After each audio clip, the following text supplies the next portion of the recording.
Well, top of the morning to you. And if you got questions, well, we've got answers and we have the man to answer them, Jeffrey Levine from Buckingham Wealth Partners. Jeffrey, welcome back to another episode of, well, a special episode, a St. Patrick's Day episode of Ask the Hammer. Hey, top of the morning to you too, Bob. Well, isn't it a glorious day? And it's a glorious day for this question. It goes like this. I was thinking about investing in gold, partly as a hedge against inflation and uncertainty in the market and the world, but partly because I'm celebrating St. Patrick's Day. What say you? Well, when we're looking at gold, there's really a few things to think about. One, as a hard asset, there is some degree of inflation protection associated with that, but trying to time things is exceedingly difficult.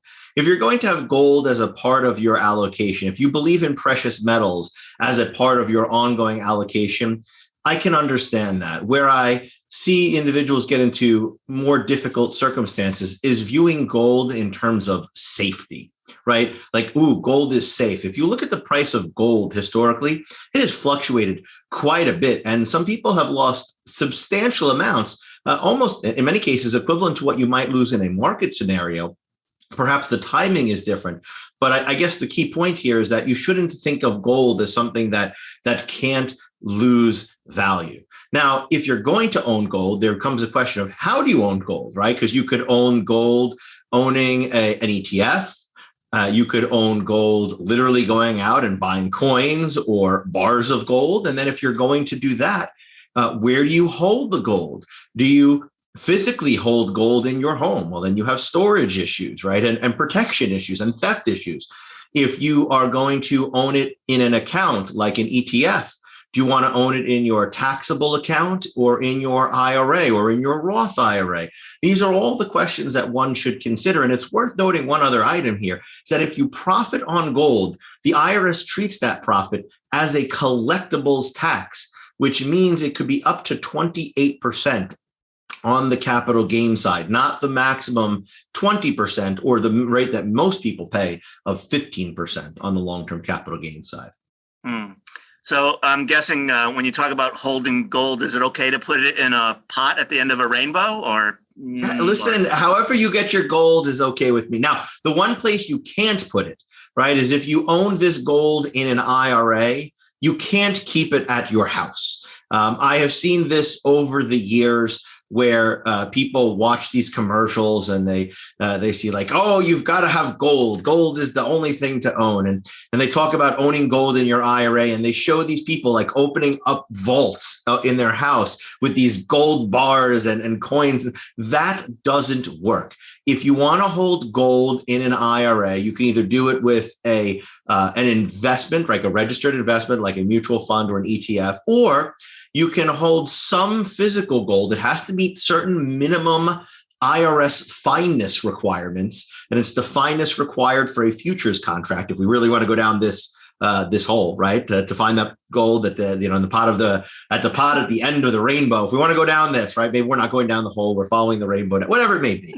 If you want to hold gold in your IRA, it has to meet certain specifications, and you have to do it with an IRA custodian. They have to hold the gold. All right. So last question, as I think about how much gold I should hold in terms of my asset allocation, typically people would recommend no more than 5%. Is that in line with what you would recommend? Yeah, I think, look, some people should have gold as part of their allocation. Some people don't need any precious metals. They may have access to other hard assets, let's say something along the lines of real estate, for instance, which I know real estate and gold are not one and the same. But if you're into hard assets, right, they are things that typically will do better with inflationary environments, et cetera, because there is a physical asset behind it. The other thing to consider, again, is like, what is your purpose of holding gold? Are you looking at it as a inflationary hedge, as the question here posed it, or sometimes when you hear people talking about gold, they think about it like, well, what if things go really bad in this country? And I got to be honest, Bob, I don't get it. Right? Like, as if things in this world are so bad that no one takes dollars anymore. No one takes real money. And you're going to show up to the gas station with your gold bar, and someone's going to wait for you to chisel off just the right amount of gold for you to give to the gas station attendant, and everything else is fine. Like, you're like, yeah, sure, it's good. And then you drive away with the rest of your gold brick. Like, I don't really get that. So understanding why you want to hold gold in the first place and figuring out the best way to do that is also an important question for people to answer. Yeah. Well, this was a lucky day for our reader because he happened to ask it on St. Patrick's Day. So I think that and a shamrock, and you answered it. Well, we like that. And if you'd like to make us feel lucky, give us a question or two. We'd love to hear from you. Give us a shout at askthehammer@buckinghamgroup.com. Again, that's askthehammer@buckinghamgroup.com. And Bob and I look forward to tackling your questions real soon.